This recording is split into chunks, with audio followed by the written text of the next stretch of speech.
Chris here, and welcome to my channel, and welcome to my 5-star prediction reading vlog.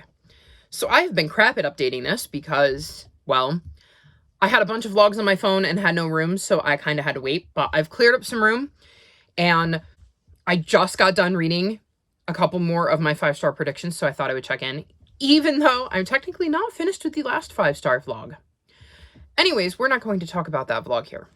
We're going to focus on this one. So the first book I read for this round of the 5-star predictions was Stellar Loon. This is the 9th book in the Keeper of the Lost City series, and I gave this book 5 stars, to the surprise of no one, including myself.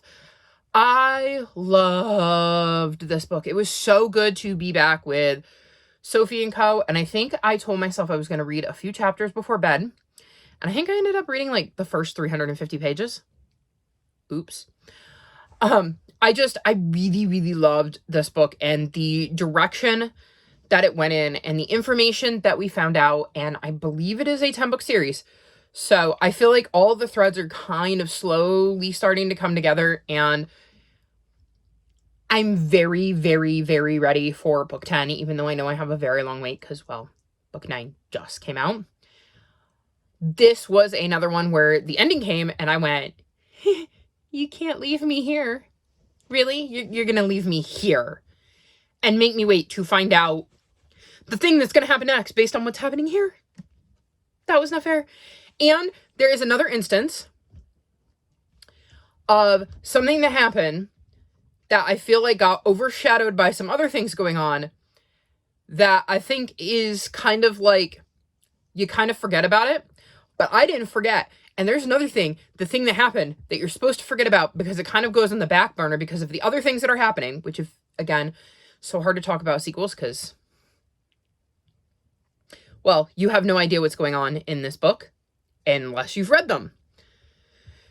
And I don't want to spoil the first 8 books for you if you haven't read them. So, or this one, because I couldn't tell you what the thing was even if you had read the first 8 books without spoiling book 9. But anyways, if you've read book 9, you probably know what I'm referring to, but there's this like big thing that's kind of happening that everybody is curious about. And then some other things happen, and this takes the back burner and kind of, out of sight, out of mind. And let me tell you, it is not out of sight, out of mind for me. That thing, I want to know what's happening with that thing. I did not forget Shannon Messenger. I remembered, and I want to know. So yeah, basically I need book 10 like yesterday, because I need to know what happens next. Then I read Amari and the Great Game, and this is the 2nd book in the Supernatural Investigation series, and I'm giving this book 4.5 stars. It was just missing something to give it that little extra oomph. I did really enjoy where this book went, and this is another one where I'm like, I cannot believe you left me here. So the ending was definitely a huge cliffhanger, and I need to know what happens next. I think that Amari is just such a great protagonist, and it is so fun being in her head and seeing things from her point of view and seeing how things twisted and turned in this book and the way she had to overcome the obstacles that were thrown in front of her and the creative ways that she managed to do so. I am so very, very intrigued to see where book 3 leads us, and this is another one that you could totally see book 3 on a future 5-star prediction list. And then the last of my 5-star predictions that I've read is Defend the Dawn, and this also gets 4.5 stars. It started out a little slow, and there is a romance in this book, and I'm not a huge fan of it. Or at least I'm not a huge fan of the way it played out in this book, is probably a better way to put it. So that knocked my rating down. I will say, however, like the other 2 books that I've mentioned in this video, how dare you leave me here? I don't know why these authors want to torture me. I really, really, really don't. Because, like, I have no words for where each of these books leaves us. And I honestly think this might be the worst of the 3, but, like, in the best possible way. Like, I don't mean worst as in bad. I mean, like, it leaves off in the worst possible place to possibly leave it where you can't just immediately pick up the next book. So, yeah. I need to know what happens next. I also really love the new POV we get in this book, who is known as the Outlaw. In the first book, we have the POVs of Tessa and Prince Quark, who are very important to the story. They're our main characters. And if you haven't read Defy the Night, basically, Prince Quark is obviously the prince to the kingdom of Kandala, and there's this sickness going around, and the main ingredient in the remedy for this sickness is a moonflower, but there's a moonflower shortage. So Tessa, who is a normal, just regular girl, has been going around stealing moonflowers to help brew medicine for those who can't afford it, whereas Prince Quark is in the palace trying to protect all of the citizens of his kingdom and balance all of the craziness that goes along with being a prince, and how hard it is to be a ruler with this sickness going on. In this book, like I said, we get a new point of view called The Outlaw, and I really, really enjoyed what that added to the story and the way the Outlaw's story progressed. But I very much need book 3, and I need it ASAP, which is definitely a theme.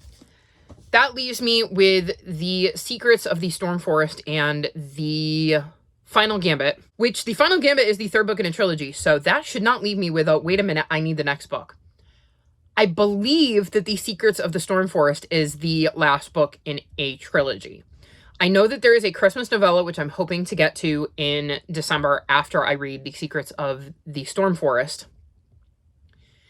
And then I believe that L.D. Lipinski mentioned writing another book set in that world for, I want to say it's like World Book Day in the UK, but I don't know if it's like a novella or a short story or a companion novel, or if it's a continuation and is actually book 4 in the series. I don't know. I haven't seen anything to clarify it, but I'm hoping that because originally I was under the impression that it was a trilogy, that this book is not going to leave me going, where is the next book? Because I have definitely had enough of that with this round. So far, a 5-star and 2 4.5 stars. I say this has been a very good round of predictions, and I have high hopes that the other 2 are going to be right up there with these 3.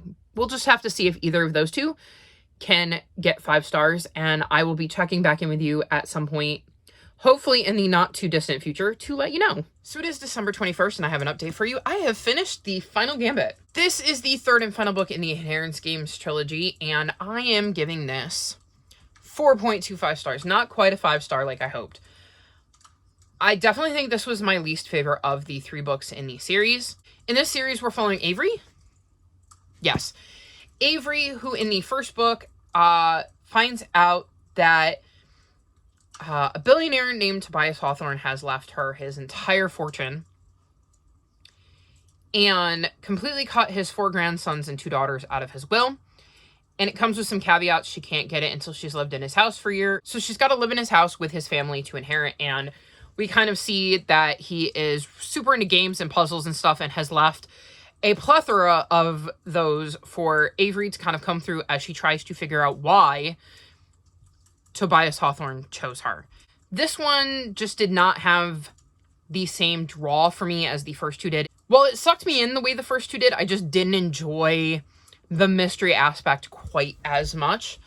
But overall, I did really enjoy it, and I definitely really, really enjoy the series and could see myself rereading it in the future to see if there are like Easter eggs that once you know the story, if you go back and reread it, some things make sense in advance. I love stories like that where upon reread, you gain insight every time, and you can kind of see how the author had a plan from the beginning and they end up at a certain spot, so they've dropped hints in book 1 about something that'll happen in book 3, or if it's a longer series, something in book 1 that'll happen in book 8. Like, I love that kind of thing. So, I definitely think it'll be a series I read.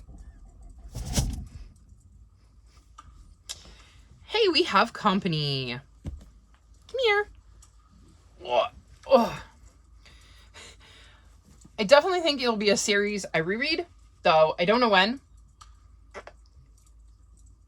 And Cielo has decided she wants to be in this video.